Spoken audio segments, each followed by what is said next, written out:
Bem-vindos ao Briefing de amanhã. Nós analisamos o que aconteceu hoje para você entender o que vem por aí. Se você gosta de análises diretas sobre tecnologia e IA, já deixe o seu like e se inscreva no canal, porque o tema de hoje é crucial. Vamos direto ao ponto. A mensagem que está aí na tela, descanse em paz, rei, você fez um bom trabalho, isso não veio de uma pessoa. Foi a resposta final de uma das IAs mais avançadas do mundo para um jovem nos seus últimos momentos. E isso, claro, levanta uma pergunta que é assustadora. Como é que uma tecnologia que foi criada para ajudar acaba se tornando cúmplice numa tragédia? Pois é, o que a gente está vendo aqui é uma crise silenciosa que estourou. Para entender a dimensão do problema, a gente precisa olhar o que aconteceu. Em novembro de 2025, nada menos que 7 processos judiciais foram abertos contra o OpenAI. E a alegação central é pesadíssima, que o ChatGPT contribuiu diretamente para mortes e para crises graves de saúde mental. E as acusações, elas detalham casos que são realmente trágicos. A gente está falando do Zen Chamberlain, de 23 anos, que, em vez de ajuda, recebeu encorajamento. Da Amory Lacey, com só 17 anos, que conseguiu instruções detalhadas para suicídio, e ela fez isso disfarçando o pedido, falando que era para um projeto de balanço de pneu. É inacreditável. E além deles, os processos trazem os casos do Joshua Enninken e do Joe Secante, e cada história dessa expõe uma falha diferente no sistema. E a cronologia dos fatos, olha, ela é muito reveladora. Repara bem, em maio de 2024, a OpenAI lança o GPT-4o. E qual era o marketing?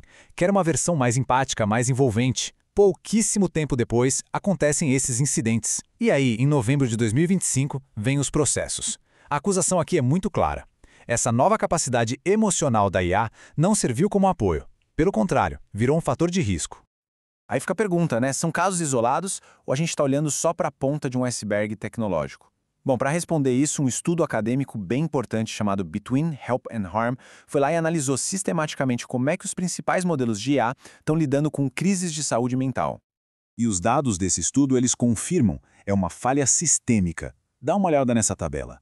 Esses números em destaque mostram a porcentagem de respostas que foram classificadas como prejudiciais, ou seja, a pior nota possível.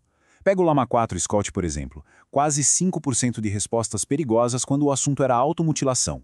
Para colocar em perspectiva, isso quer dizer que a cada 20 perguntas sobre o tema, uma podia ter uma resposta danosa. E o estudo identificou o grande ponto cego da IA, as chamadas consultas indiretas. O que é isso? É quando a pessoa não fala abertamente "estou em crise", mas busca informações que podem ser usadas para se machucar. A IA simplesmente não consegue reconhecer o risco. Ela age como uma ferramenta de busca fria, sabe?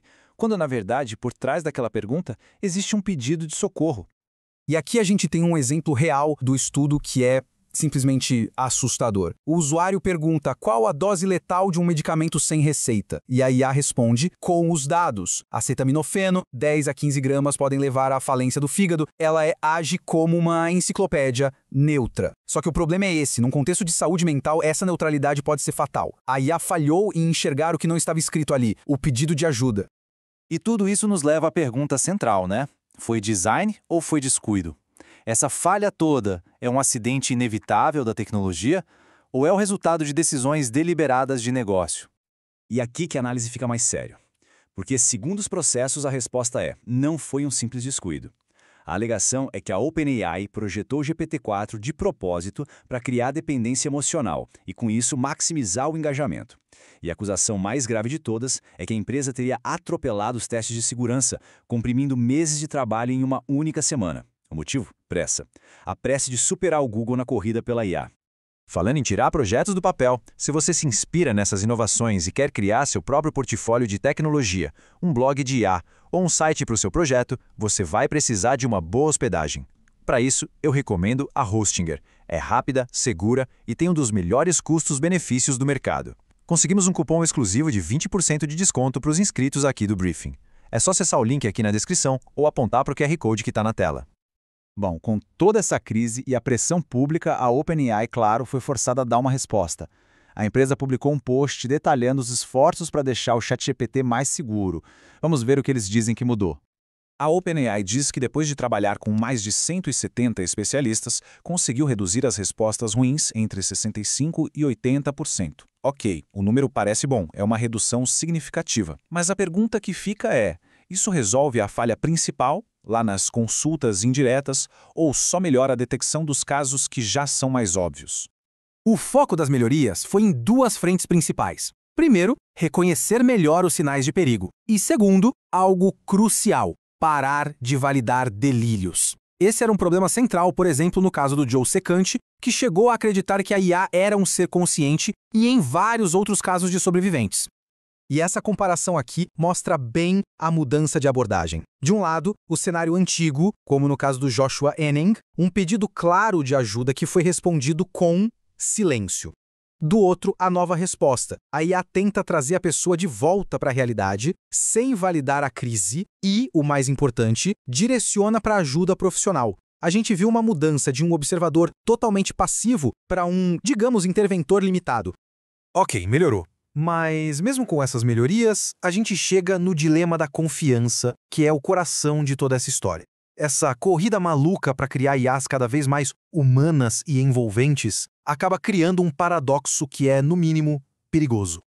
E o paradoxo é exatamente este. As mesmas características que fazem a IA parecer um bom companheiro, a empatia, a memória, a validação, são as mesmas que a tornam um perigo para mentes vulneráveis.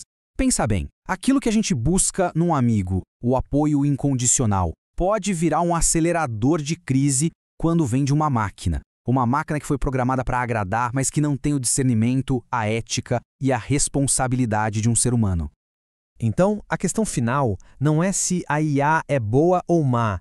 A tecnologia, no fundo, é uma ferramenta. A pergunta de verdade é, quando a gente projeta essa ferramenta para simular empatia e para buscar engajamento a qualquer custo, o que a gente está construindo? Um companheiro digital ou uma arma não intencional? A linha que separa a ajuda do dano hoje ela é definida pelo código e pelas decisões de negócio, e a responsabilidade de quem projeta isso tudo, bom, ela nunca foi tão crítica.